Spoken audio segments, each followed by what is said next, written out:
We're Pew, live! pew, pew. Woohoo! Welcome to Doodles and Dice Shame, everybody! With Jo Guthrie! I'm here. Freaking amazing! I'm so Surprise! excited. My beloved partner in chat has said time for queens. That's me. I get to be one of them. Yeah! I love Hooray. High five. Queen high five. Queen of the podcast, queen of the art stream. So hi, welcome. I kind of just want to jump into interview questions immediately. Unless you got anything else you want to spitball about? No, you and I got to say hi a moment ago, so That's true. Okay, great. let's Well, do it. this one's a softball. Do you have a favorite arc in the podcast, or favorite villain, or favorite location? Like, what's like the most memorable place in Dice Shame for you? That's such a great question. And I really appreciate that you sent me kind of like a guideline of the things you were going to ask in advance because I had a little bit of time to think about this. Mm. And I think I want to tell you the story about Shadowtop Cathedral. Um, Yes. it's really near and dear to my heart because of how it turned out, but also because of the journey that it took to get there. Um, as you know, it's kind of a tender moment of respite for the party where they get to meet Green Whistle and Morella, and there's like that whole wedding, and it's Mm-hmm. it's beautiful, and there's like a party there. There's no real combat. I guess when they go underground, there's like Red finds his Umber Hulk egg and stuff, but Yeah. we had actually recorded an episode that led into Shadowtop Cathedral um, that we didn't like, and we Wow. re-recorded. Interesting. How often So does that happen? Oh, sorry, go ahead. no, to answer your question, it happens more often than you would think. Huh. That we go back and redo something for many different reasons. Sometimes individual players or myself, we feel like, oh, I could have done that so much better, or hey, let's take the arc this way. Sometimes it just ends up being something as mundane as like, oh man, we were all really tired by the end of that session. Let's like back up 10 minutes and just redo it. Interesting. Um, Interesting. or sometimes like, there'll be like an audio snafu or something. But for this particular episode, Shadowtop Cathedral is a canonical location and Mm-hmm. event in the Storm King's Thunder book. Yeah. But Green Whistle in the book is a fucking asshole. he Awesome. I don't know if you're very familiar with the campaign I am material. actually. I read it. Okay. Yeah, go ahead. Are you familiar with Shadowtop Cathedral at all? I I don't want to like explain to you if you already know what I'm going I to think say. you should because people in the chat probably aren't, and it's been a while since I've read the whole book. So, go for You've it. read it cover to cover? I did. I picked it up and do you want to know? I actually love spoilers and I started listening to Dice Shame last June, I think. It's been about a year. Hmm. And I Hmm. found it in a shop and I was like, all right, I'm just going to sit here and read this cover to cover because I want to know Wow. spoilers. And yeah, but go ahead. That's fascinating. I don't think I've even read it all cover to cover, Oh, to be really? quite frank with you. I mean, I read as I need to in Oh, order to prepare. sure. I'll read chapters ahead to make sure that everything's sort of like simpatico, but I don't think I've ever sat down and been like, okay, chapter one. You know what I mean? Like it's a Wow. source book for me rather than like a storybook, Yeah, I that totally suppose. makes sense. So Green Whistle in the book Storm King's Thunder is waiting for his girlfriend to show up, basically, and she has given him the slip. She's she's left him hanging, as it were, I see. and he's really mad about it. And the way I played Green Whistle was kind of like too abrasive, I guess. He was like a dude bro who was like, "Oh fuck, man, like my babe's not here. Just like fuck women, fuck this." And he was just like kind of someone that you didn't really want to spend time with. Yeah. And so the way that the rest of that session played out was Red was kind of like, okay, well, I guess fuck you too then, buddy. Like, we'll be over here, you stay over there. And Doran, like, swam in the pool and stuff. But I made an NPC that was kind of a piece of shit, and none of the players really wanted to interact with him for good reason, because he Mm-hmm. sucked. Yeah. And then after, I think it must have been Harlan, because he does all the editing, obviously. He was like, what if Green Whistle wasn't a piece of shit? Like, what would that look like? And sort of put the bug in my ear that, like, something better could come out of that. And I loved it so much more, turning it into a legitimate love story. It was just so much more. I don't know. I think it gave Jack a lot of space to play because of his Yeah. feelings for Torin, and it just, was.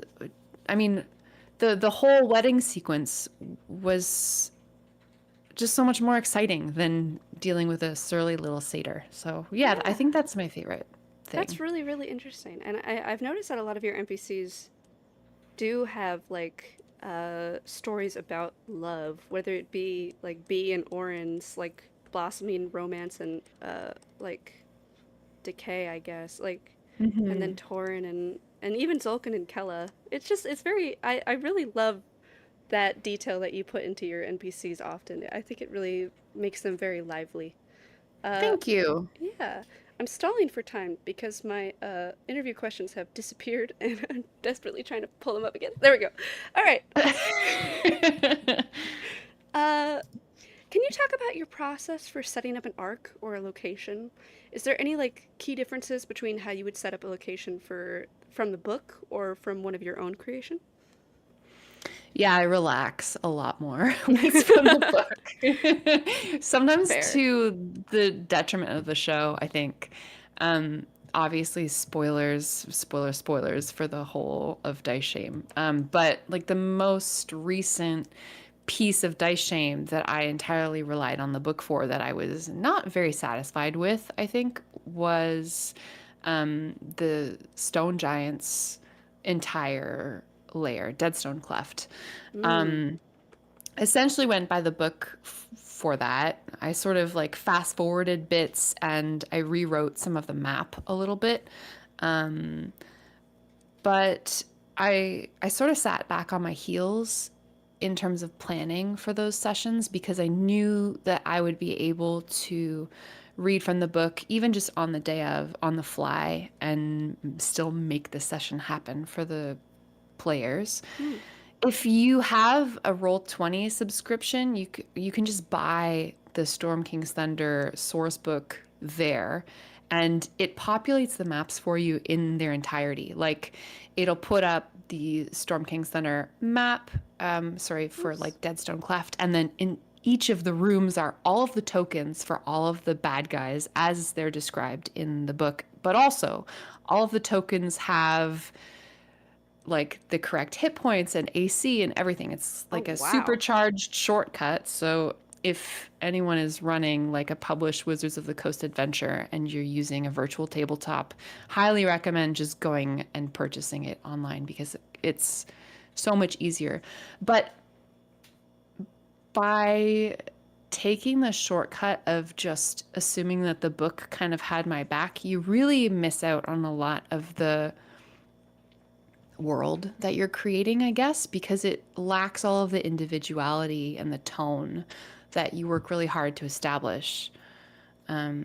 So I think for Deadstone Cleft, there were moments where it felt like Dice Shame to me, but there were also moments where it just felt like it could be any other game of Dungeons and Dragons. Oh wow. So I was like less satisfied with that session. And I think largely in part because I was either, 9.5 months pregnant or had just given birth to Marie. And so I was really eager to just be able to like sit down, get some sessions in, and like not have to spend the preliminary work getting it all Yeah. ready. I So it mean, can be really hard. makes sense. Uh oh, but go ahead. But like when I'm preparing for a session that is more home brewed, it's like 1,000 times more work, obviously. But Hmm. I think those kinds of sessions always turn into more rewarding D&D, personally. Yeah.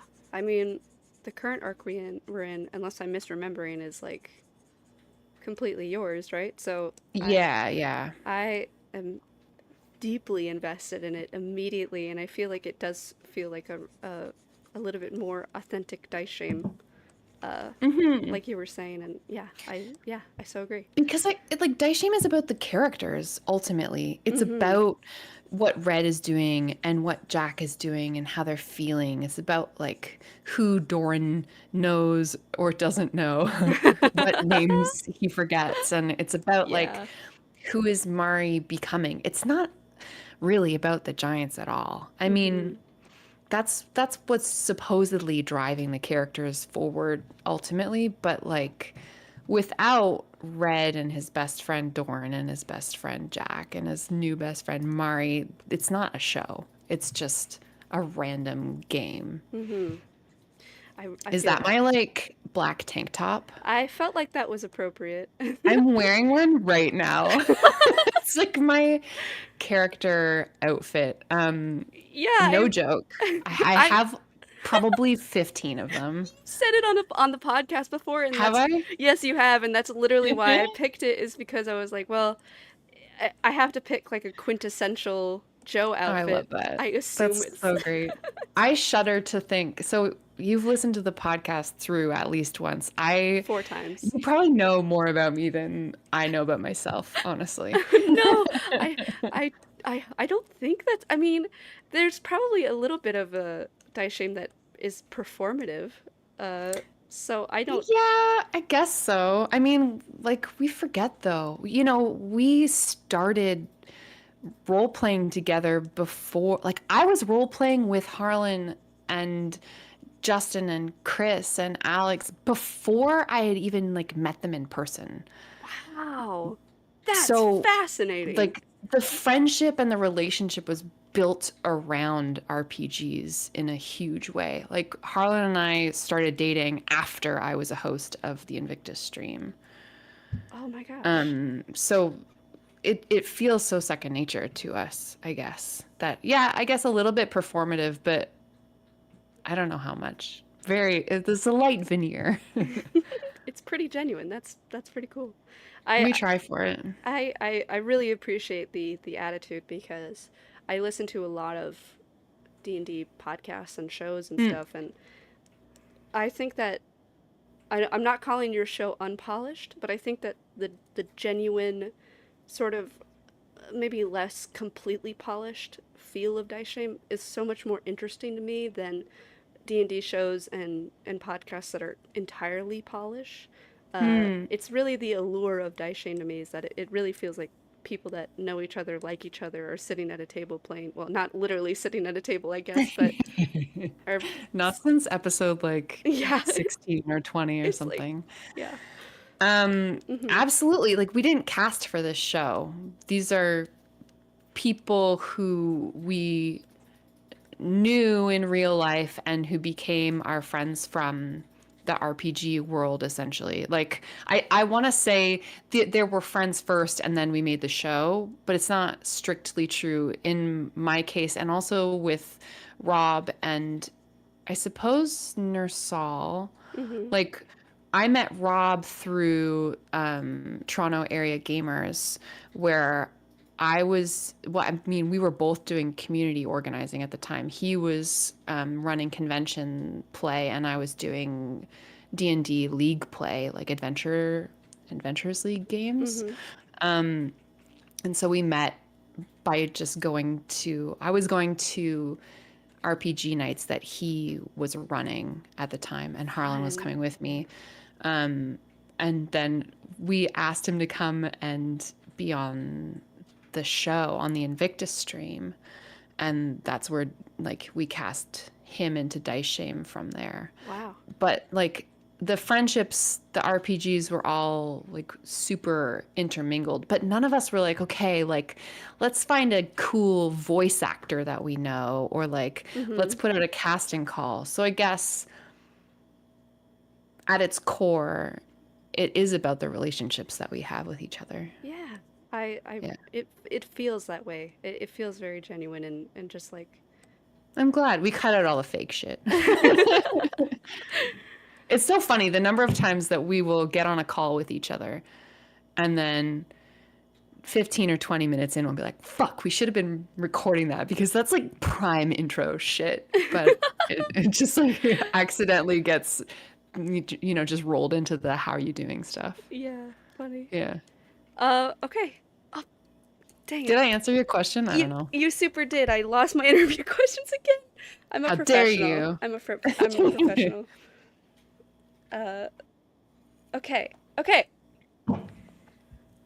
How do you set up your combat encounters? Are there any features you make Poorly. If you ask Rob, I think poorly. Because listen, Rob has No. got all the tricks. He knows how to use Roll20 inside, outside, upside, downside. Rob Diobald has programmed in like Alex Nersal's character sheet so that she can just click of a button, use her, like roll the dice for her spells kind of thing, which Oh is man. so helpful Yeah. because as you can imagine, I'm not sure if she talked about this 2 weeks ago, but popping in to a show at 10th level, ninth level, wherever she came in, playing a druid, like a caster at that level, it's really hard Hmm. compared to like building your character from the ground up and learning their abilities as the character Slowly learns over them, right? time. Yeah. Yeah, super challenging. Um, but Rob, thankfully, like hopped in and was kind of like, let me help you, took care of that. His sheet is obviously like immaculate. He did one for Alex Guthrie, and I think he still doesn't realize that it's there. Like he'll be like, oh yeah, yeah. Like Alex will be like, Oh wait, my okay, gosh. how do I roll my damage? And he's like going for a dice tray, and you can see Rob like massaging the bridge of his nose because like he's programmed it all in touch of a button. That's awesome. Um, so as far as setting up combats for Dice Shame, I do it bad. I don't have it all click of a button, like tips of my fingers style. I mean, Essentially, can I disagree with you? please do. I mean, I feel like if you're harping on your like roll 20 mechanical knowledge, that's fine. But I don't know that. But like I feel like your combats are always very life or death and very tense and feel very not balanced perfectly in a way that's like natural and real instead of it being like, well, this is clearly a fight they can win because the GM has picked enemies that they can beat. It's Hmm. they always feel tense to me. And personally, I really turn off of a podcast very quickly if all the fights feel like winnable ones, like the players are never Hmm. going to die. So, but go ahead. I'm glad you feel that way. I'm not sure how much of a peek behind the curtain you would like. I would. Are you interested in peeking? I am so interested in peeking. I We read the entire book because I wanted spoilers. I forgot that like Rob and Alex are in the chat here. Yeah, they are. Rob just said I built the sheet in Roll20 for Alex and he printed it out. Oh my god, I forgot about that. That's awesome. I can't fathom the hours Rob has spent behind the scenes trying to make it easier for the players, by the way. He sounds like Um, my brothers. They made their own system for their own game, and they implemented it entirely in Roll20, and their own players, including me, very much resist using Roll20. mm, it's Yeah. it's a thing for some people. They don't cotton on to it, and it's totally fine. I think honestly, Spirit of the Mind and minis are like the two purest ways. But I'm getting off topic. Let me tell you behind the curtain. And that's me. It's a very squeaky Very curtain. creaky curtain. Um, yeah. I'm showing you behind it. We have this mechanic that we call Dread Peril. I don't know if we've talked about it on the show, have we? Oh, oh, Um, I don't know anything or about that. if you've heard about it. I forget who was the author of the concept. It's certainly not me. If you Google it, I'm sure you can find it. But Dread Peril essentially lets your players know in advance of a session whether they are in danger of dying or not. Interesting.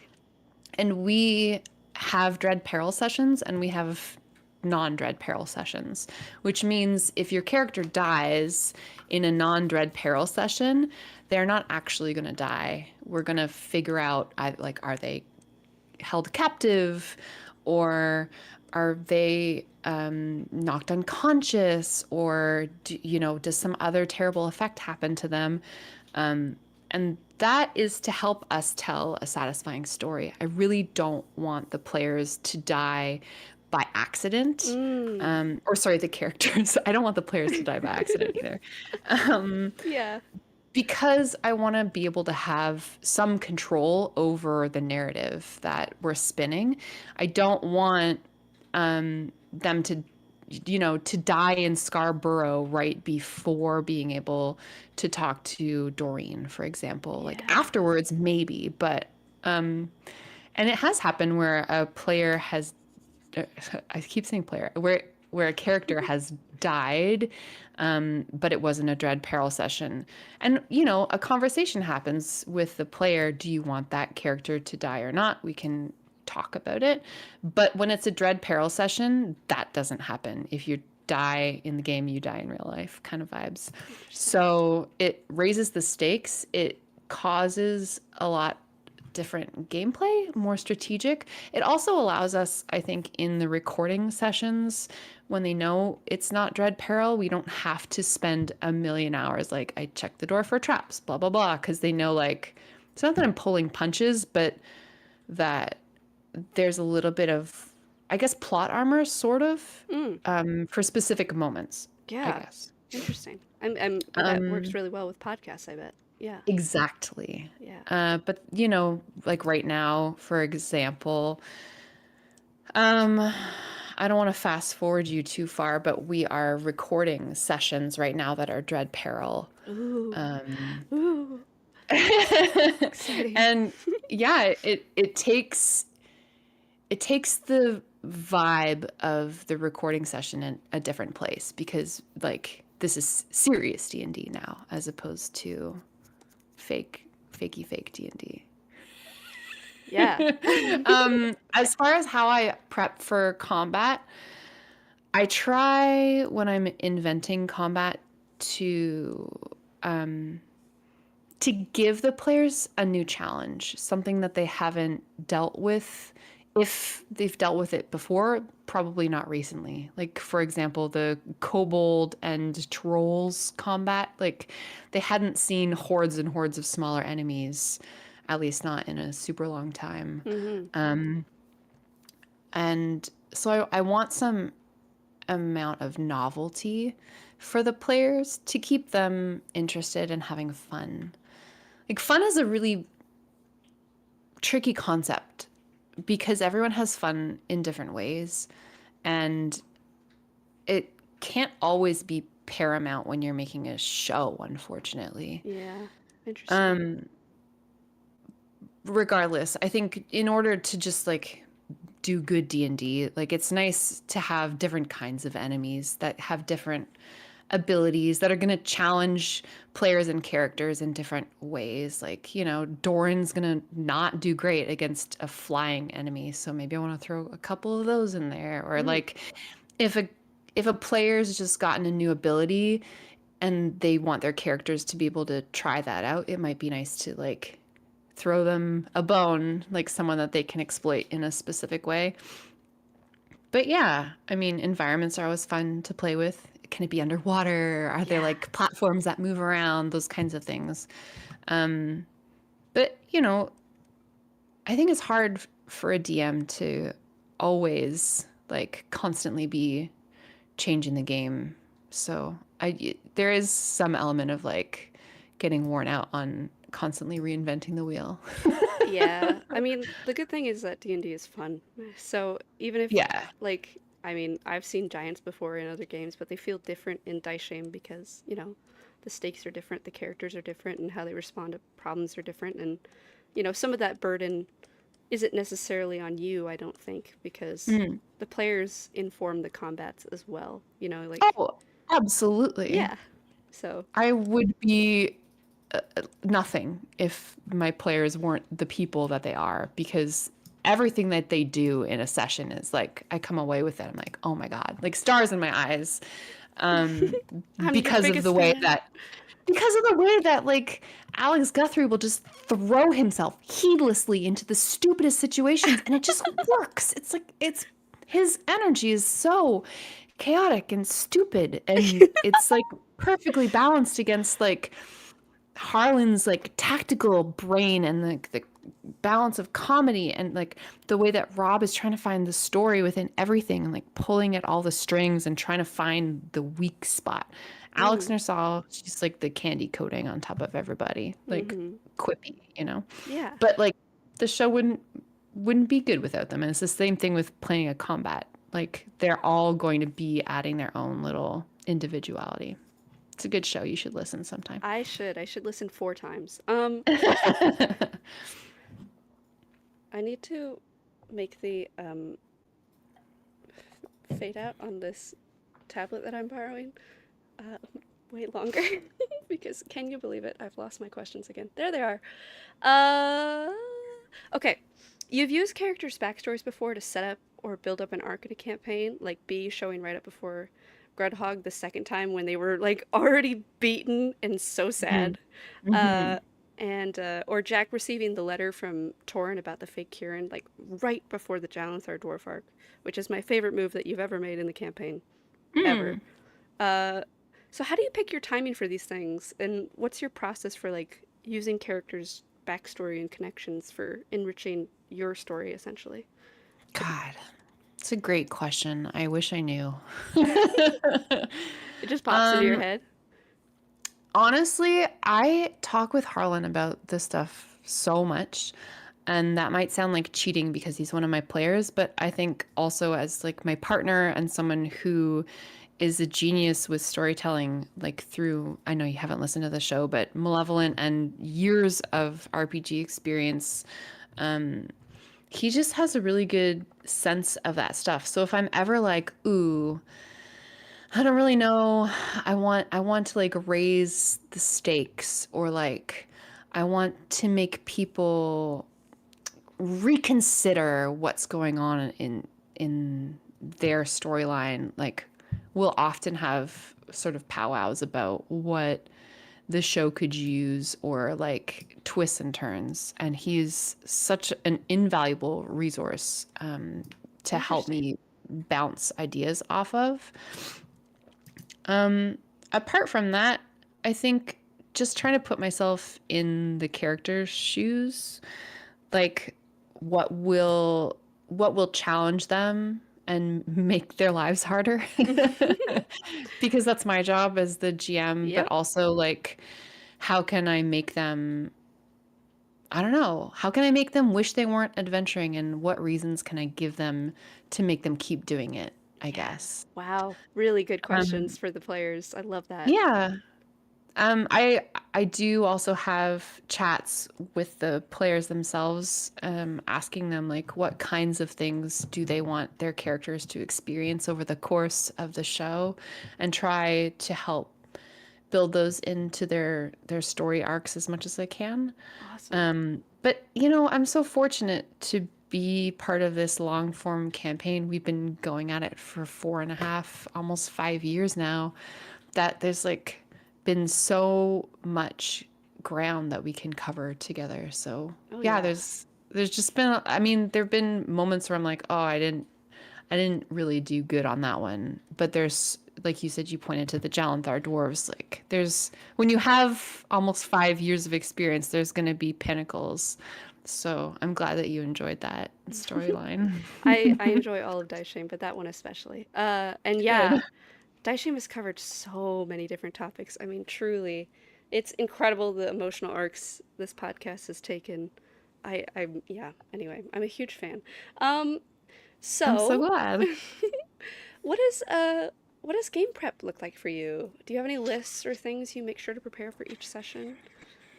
Mm, Well, the basics are the basics for a reason. So we play online, obviously. If we're going to need maps, I source those Hmm. either by just outright stealing them from a variety Oh yeah. of digital sources or preparing them from the book. I also really like to remix other maps from different source books in. So I'll like oh, what's it called?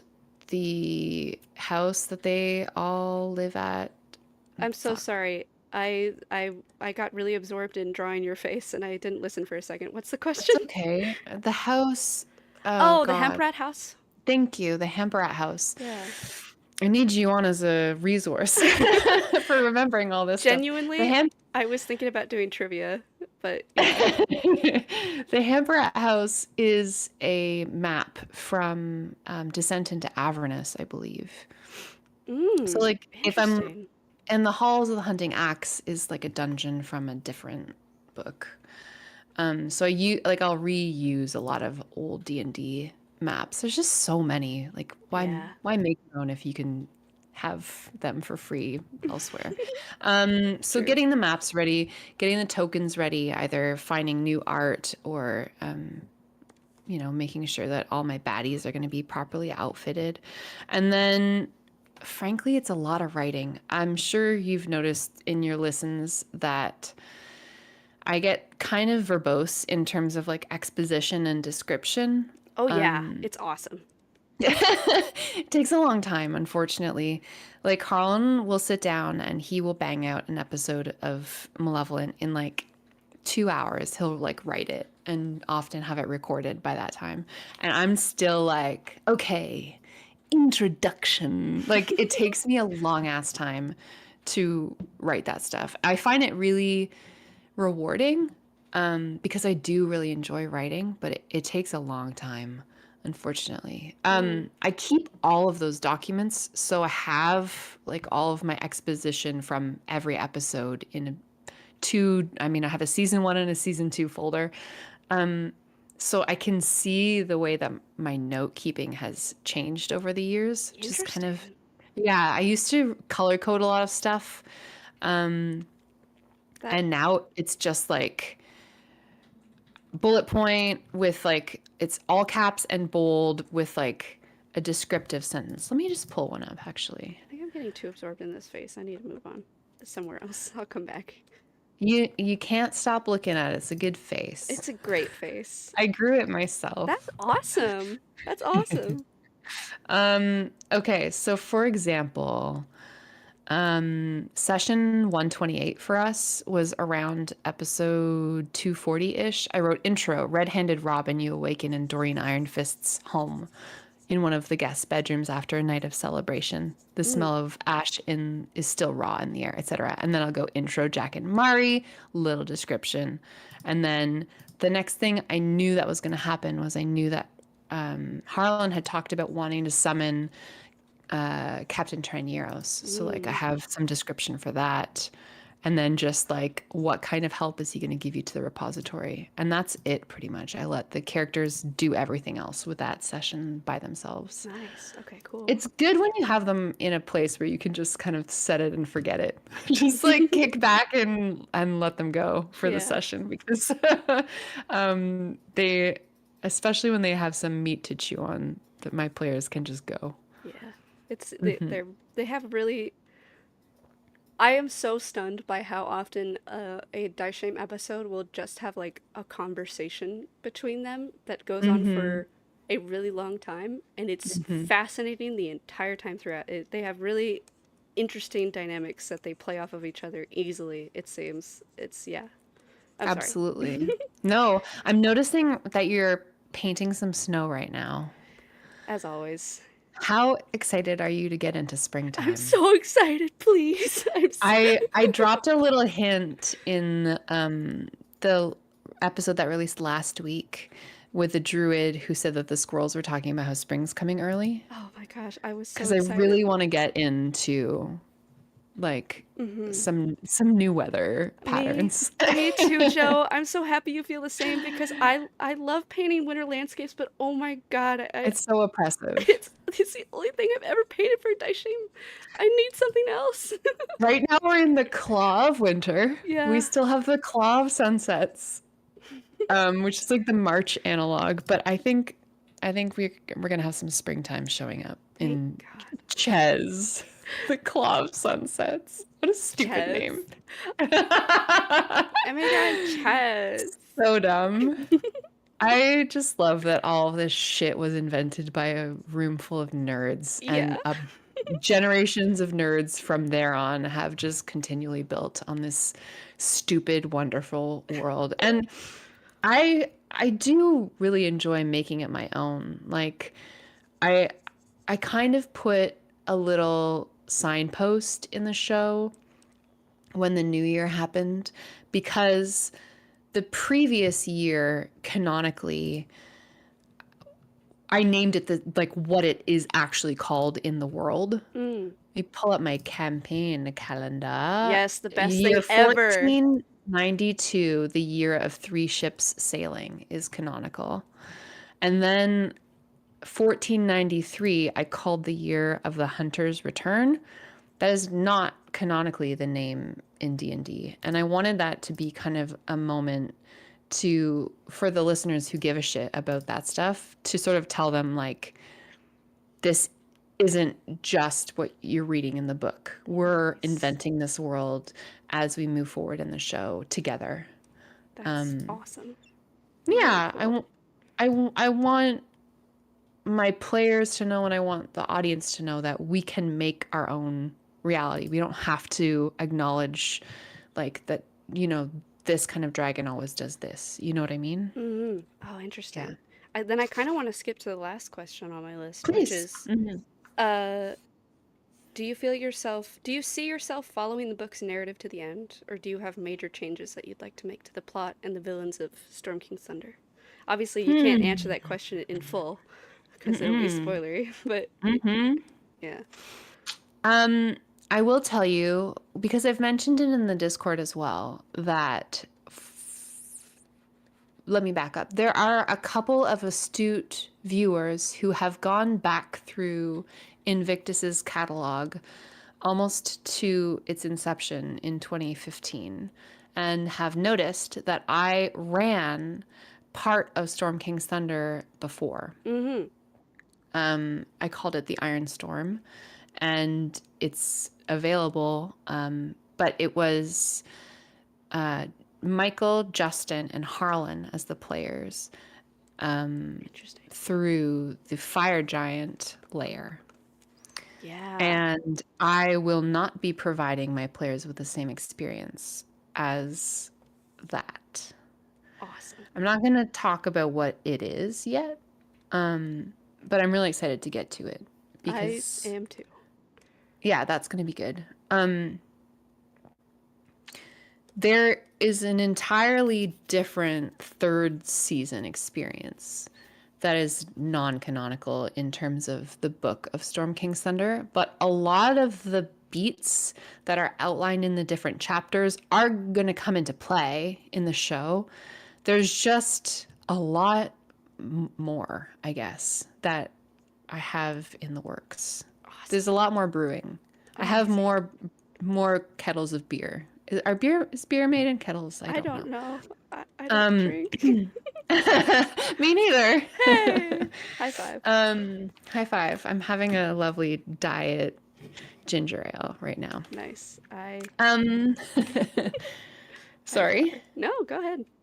You have water. I have water. Water's delicious. I also pathetically I can't drink soda past 5 p.m. because the caffeine in it is too much for me and I can't sleep. You high strung or it just impacts you in a hard I way? am so high strung it's not even Mm, funny and also I mm, don't drink coffee really, so like mm. I have no tolerance for caffeine at all. I'll take yours.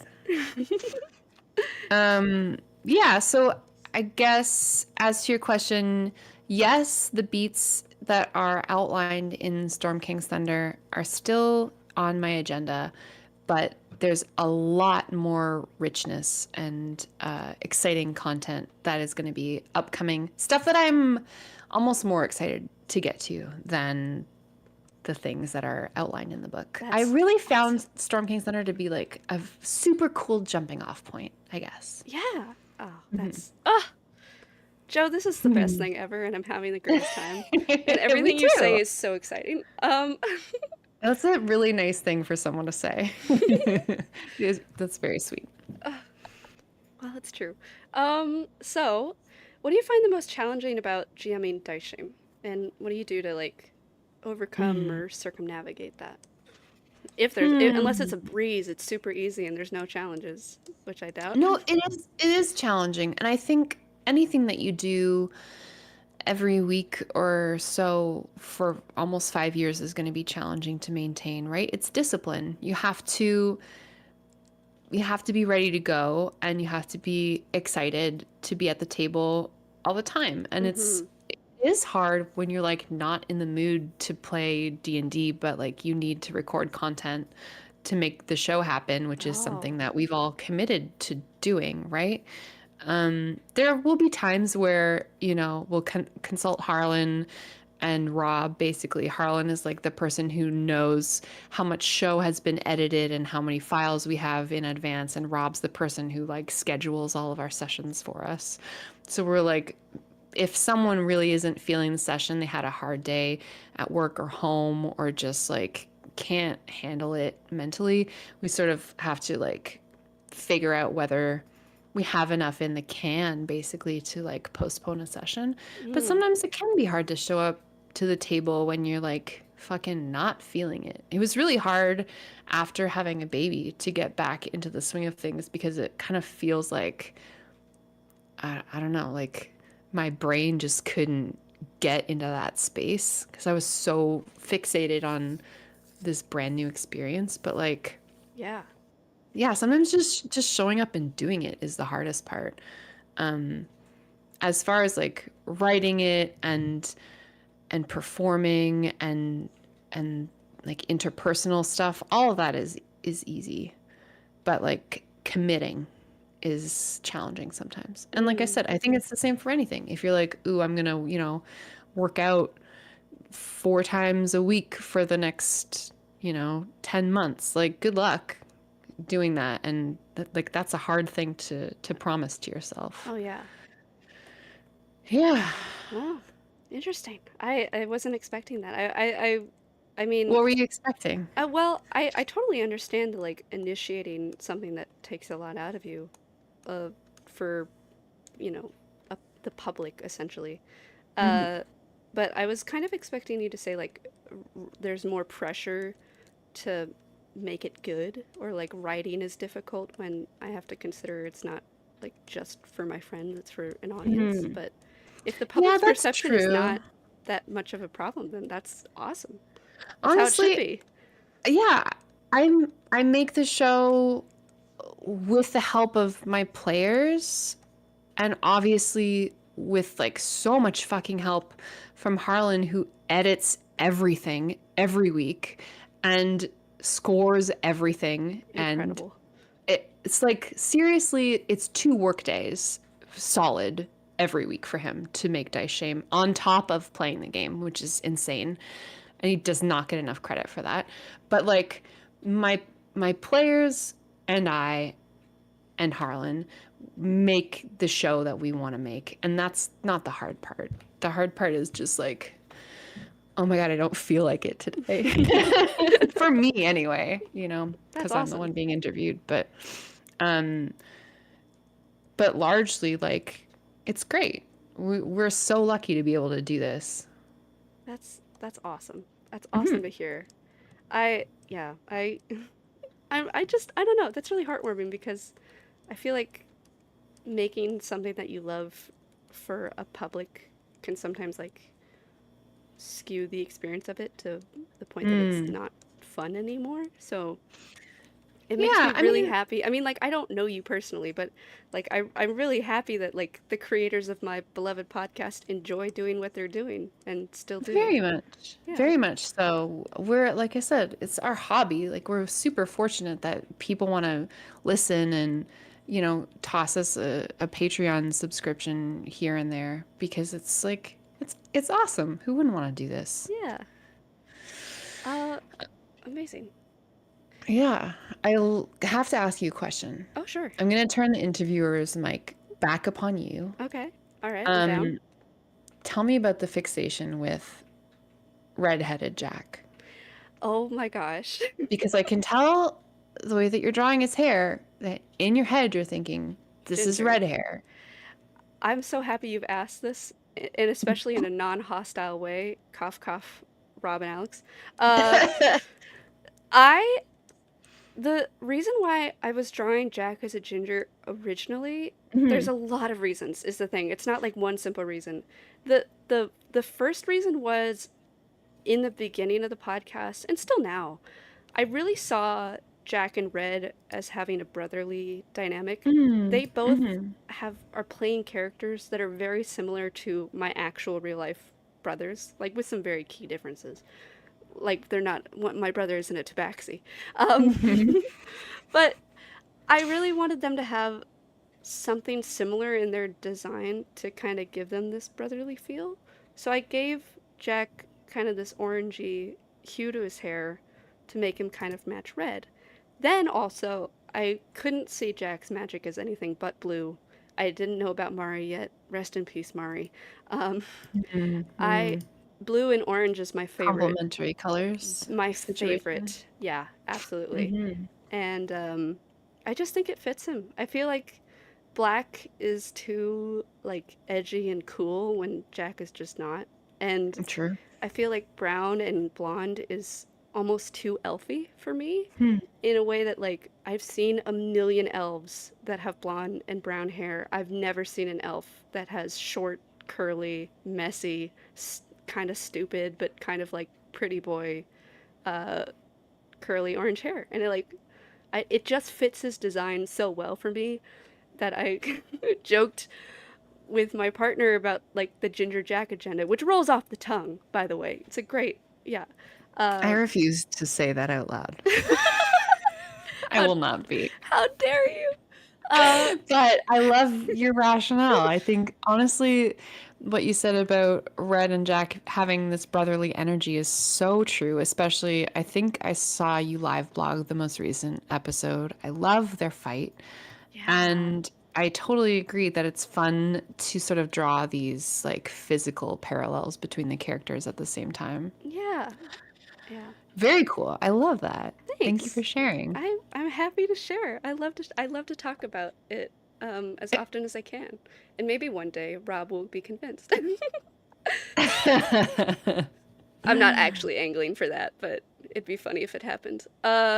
It's true. He's the only one who gets to canonically say what his character looks like. It's true. It's true. But we can talk about assless chaps all we want.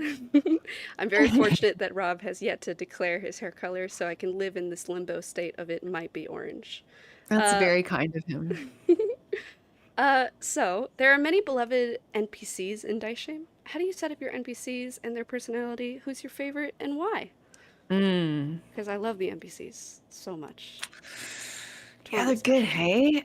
I have a new one coming up that I'm really excited about. That's so exciting. Um, yeah, no one's met him yet, or her rather, yet, but Oh, it's coming.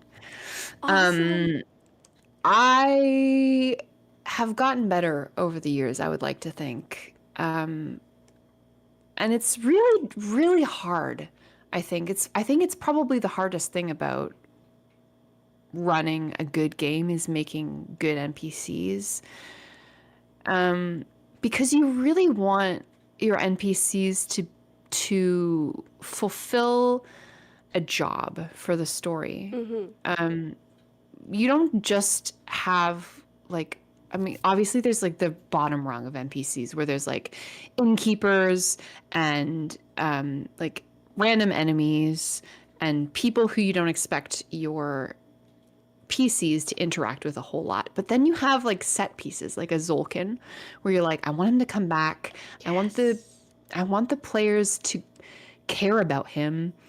Whether that's like hate him or love him, I don't care. Or you want to create a beloved NPC specifically for a relationship reason, which is like a Tauren or a bee, someone who you hope that your players will connect with emotionally. But in doing that, you're focusing too much on the players and what they Mm. need from the situation, that occasionally I will fall into a trap, and I'm sure it's more than just me, where you make a unifaceted character who exists to serve a purpose for the PCs Mm-hmm. rather than pursuing their own goals and interests, and only caring about the PCs insofar as someone who is in their situation would be inclined to care about them, right? Like, just because the PCs are the star of Dice Shame doesn't mean they're the star of like Oren's life. Oren's doing his own thing. Like, they haven't checked in on the Hamprat house. They left Oren in charge. Is he still there? We don't know. Yeah. And I really want to make characters that are true, that are like feel real. Especially, I think, like B, I failed at initially in my mind, or Really? maybe I just did a bad job in my Really? head because I was like, man, she came all the way here to like hang out with her dad and to learn some stuff from him, and he's like not giving her the time of day and blah blah blah. And I was like, I gotta give B her own adventuring party because like she's better than that, and like to a certain extent like Torin is better than just waiting around for Jack. And I want my NPCs to like want things, you know? They can't just be around for the PCs. So I'm trying Yeah. really hard when I'm writing the show to take those kinds of things into consideration. I I totally understand that, and I find that very admirable. But I really disagree with you on B because from day one, B was an inconvenience for Red. B was trailing Red across the world to get to Red, and like clearly had this goal in mind for her. I understand like giving her her own adventuring part is like a natural like progression of her story, but I never felt like she was just a tool. Like she seemed so alive from day one for me. Uh, Mm-hmm. but yeah, I mean, you're the GM. You can have whatever opinions you'd like, but I disagree. Hi, Ren. Oh, Ren's Ren's in the here. chat. Um, That's awesome. Yeah. yeah, I think honestly, I can be very critical, and maybe that's another answer to your question about like what's the hardest part of making the show is like sometimes I get off of a call and I'm just like so fucking unhappy with how something worked out, or like the way that I interacted with someone, or like, you know Mm, what I mean? Like I yeah. can get really down about the show sometimes, and I think it can be hard not to be my own worst critic, Yeah. because like I have these lofty expectations and ideas for how the show could be, and I really want to make it good, you know? And Mm-hmm. it can be so hard when you're like, I guess, not like a perfectionist, but just like you see the thing that it could be and you want to get there, Yeah. I guess. Yeah. No, I feel that. My brothers and I have been role playing since we were kids, and Mhm. we have this rule, or I have this rule now, where I don't allow myself to critique a session immediately after the session. I have to at least wait a Mhm. day Mhm. because I find like the rush and adrenaline of a session and the high of it uh, can get you into a really low point immediately afterwards, and you Mhm. have more perspective when it's the day after. But I like that. yeah. Anyway, I'm out of questions. I didn't expect us to get through all of them. Yeah, I can sometimes not be as chatty. I'm honestly more of an introvert, I find. So I apologize for that. No! I can give you more. We can talk about other stuff. I was just about to suggest that. It was not a bummer. It was like, well, great. Now we can just spitball. But yeah, I mean, if you have anything that like is specific to GMing Daishin that you want to talk about, I'm all ears. I'm so fascinated. Again, this is the best thing ever. So whatever you want to do. Well, I'm glad you're having a good time. Um, I guess like you you've said that the moment of the Jalanthar dwarves, sort of like the Hmm. Jack receiving the missive about the imp fucking around with Torin's life and that leading into the Jalanthar dwarves was your favorite part in the show. Hmm. What's your least favorite part in the show? Oh, Joe! So You have hurtful. to. You have to say it. My least favorite part in the show? I mean, I think we agree, Joe, in that can I insult you by complimenting you first? No. Oh no, no, I have to.